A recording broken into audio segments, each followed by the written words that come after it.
Hey everybody, Fred here, PLCGurus.NET. Thanks for tuning in. Okay, in today's video, I'm going to cover 5 essential networking commands that you need to be familiar with if you're responsible for maintaining networks. Now, this could be on a factory floor, factory automation, or this could be in a client server type environment. Regardless of the networking environment you're in, these tools will help you. And so that's what we're going to cover in this video. Let's get going.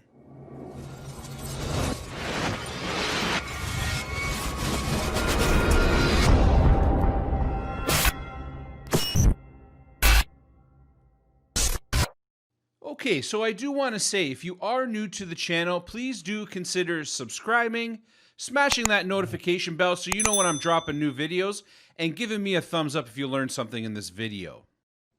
Okay, so let's run down the commands we're actually going to be looking at in this video.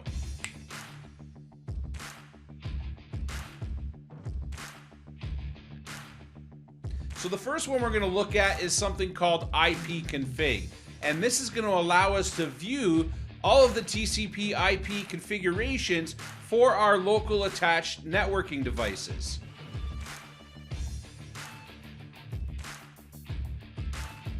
So next, and probably most important of them all, is the ping command. The ping command is going to allow us to check network connectivity between our devices. And it's an indispensable tool when troubleshooting and diagnosing connection issues between network devices.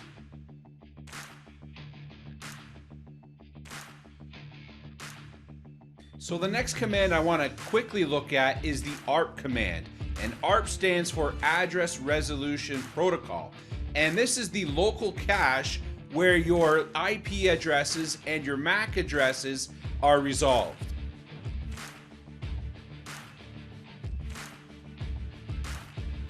So the next command I want to look at is traceroute, or tracert for short. And this is a great troubleshooting tool as well because it allows you to see all of the different hops that a packet is going to take when it travels from one networking device to another.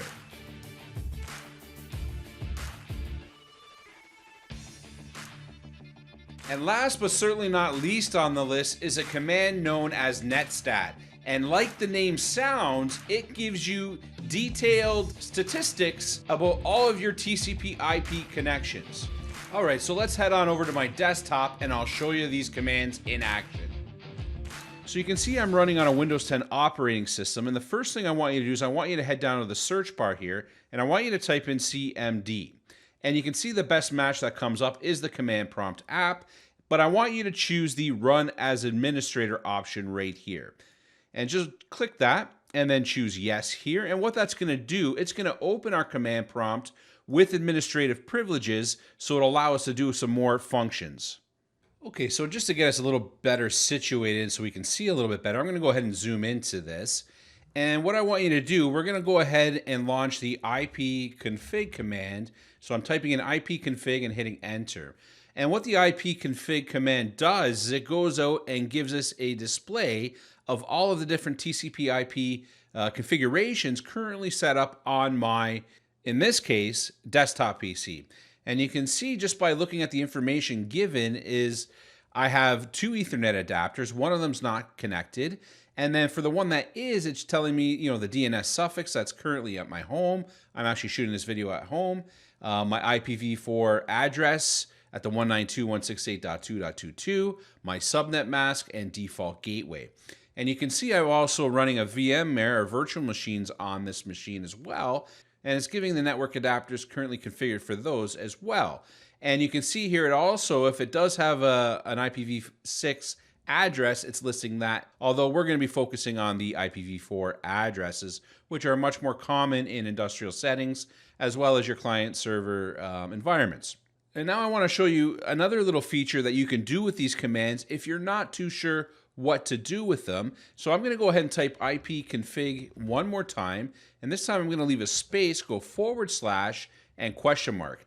And this is very useful anytime you're working in a command line environment where you're not exactly sure, you want a little more information on how to use a given command, you can just type /?, hit enter, and it's going to go ahead and give you the built-in help file associated with the given command. And this is really, really powerful stuff, because now I know if I'm not sure how to use it or what options are available at my disposal, I just type the /?, and it's going to go ahead and show me, some sample use cases, how to use the command, the different options available for that command, and a description of what each option is. And I mean, I'm not going to look at all of these. But the ones I would kind of point out are these /all, and this will display a full configuration information of all your devices on your network. Then another common one is /release, and this will release the IPv4 address for the specified adapter, as well as renew, which will give you or assign a new IPv4 address for the specified adapter. So let's go and put one of these options into use. So I'm going to type in ipconfig /all. And now let's look. So now we get a much more detailed list, and I got to actually scroll up here because of the information of each network device currently connected to this machine. And you can see now information that we didn't have before, like the host name, the node type, the media state. It gives me the physical MAC addresses now of all my different devices. So a lot more detailed or in-depth information, your DHCP server, your DNS server, the NetBIOS setting. I mean, it gives you more information than just typing in the ipconfig. And so depending on what kind of information you're interested in, you may want to try the ipconfig /all to get a more thorough look at what's going on with your different network adapters. Okay, so I'm just scrolling through there. So I hope that's clear on how to use the ipconfig command. Again, putting a /? behind any command is going to give you a complete help list of how to use that given command. So that was the ipconfig. So I'm going to go ahead and type in CLS, which is just a way to clear the screen, just to prep it for the next command. So I'm going to go ahead and hit enter, and you see that just wipes everything out and gets me ready to go again here. Okay, so the next command we're going to look at is the ping command. And like I said in the intro, the ping command is probably the most important networking command that you're going to use, and you're going to use it often. Now, I'm going to go ahead and launch the ping /? just so you can see for this command the different use cases as well as options that you have available. And again, there's a whole bunch of them here. I'm only going to demonstrate the ones I use often, and that's going to be really the -T option. And so let me show you the difference. So I'm going to go ahead and just ping my router on my network. So it's at 192.168.2.1. And you can see here, it's pinging it, and it's giving me an indication on whether it's replying and how fast it's replying and whether or not any packets were lost. I mean, this is really great information here, right? So it went out and sent 4 packets looking for a response to. It was 32 bytes, 1 millisecond. And you can see that it sent 4, received 4, and lost none. So that means my connection is up and running and it's working the way it's intended to. Now, I am going to show you the difference here between just the straight ping and this ping-T option here. So I'm just going to hit the up arrow to repeat my last command, and I'm going to scroll over here, and I'm just going to do my spacebar -T to enter that -T option. I'm going to hit enter. And you can see now it's doing the exact same thing it did in the previous command without the -T option. However, this time it's continuously pinging my router at this IP address over and over and over again until I actually stop it. And again, this is really useful when you're trying to diagnose maybe intermittent connection type issues between network devices, or you're doing some troubleshooting, and let's say you want to implement some fixes on the fly, and you don't have to come back here and launch the command again to see if your fix worked. You can just let it keep running like this. Maybe implement your fixes that you're working on and then see if it comes up and is working. And the way you can stop this, you have a couple of ways really. You could close this command prompt window, or you can just hit Control-C, and that will terminate the command just like that. And you can see here it sent 58, received 58, and lost none. So I know my connection to this router is good. So I'm going to go ahead now and just maybe type something in that's I know is not on my network, and I don't think 2 is used. So I'm going to go ahead and do that. And so it's going out and trying to ping 2, and you can see it's timing out. There's no connection there. It's not connecting to anything on that network. And that's when you're going to see if you have a device out in the field that you should be connecting to, and it just isn't for whatever the reason is. It could be a cabling issue, maybe it's a power issue, or whatever it be. And you can see the difference here is now it went out and said, okay, it sent 4 packets, but this time it lost all 4 of those. We have 100% loss. And then sometimes if you are having some kind of intermittent or cabling issue or some kind of packet loss, you'll see that it lost. And this could be due to various factors like noise or whatever else is going on in your actual installation. And so again, that's the ping command. Very useful for troubleshooting and diagnosing connections on your network. Okay, so next I want to talk about the ARP command. So if I just type in ARP /?, just like we've been doing, I want to bring up some of the different use cases as well as the different options or switches you have available to you. And I mean, I'm not going to spend a lot of time on this command because I mean, I don't find I use this command a lot, but it is, useful in the sense that it allows you to see what devices your device is connecting to over the network. So if I go in and type in ARP-A here, this first option or switch, you can see this displays the current ARP entries by interrogating the current protocol data. Okay, well that sounds a little bit cryptic. What this ARP command does, it gives you access into your local ARP cache, okay? And I don't want to get into too many of the complexities on what an ARP is, but basically when a device first goes on a network, it issues an ARP request, which is basically a broadcast message to say, hey, I'm here on the network, here's my MAC address, this is where you can find me. And so what this cache does is it keeps a record of all of the IP to MAC address resolutions, okay? And so it is useful to see, what's in this cache from time to time, especially if you're trying to troubleshoot whether your device is connected or has been connected or what have you. And so I'm just going to type in -A.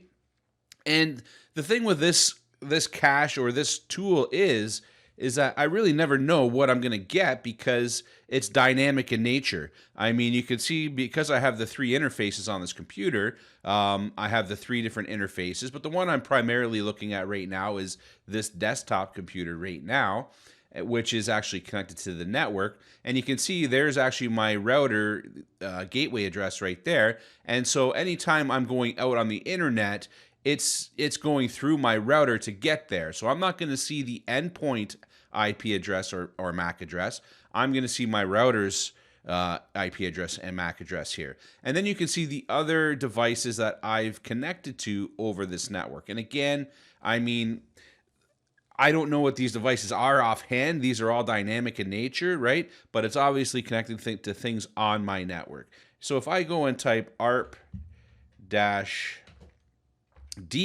which is the delete command, and then I'm going to just use this wildcard character asterisk, which should delete anything I'm not currently connected. And so I'm going to go ahead and relaunch the ARP-A and see what that did. So you can see that actually shortened the list a little bit here, didn't it?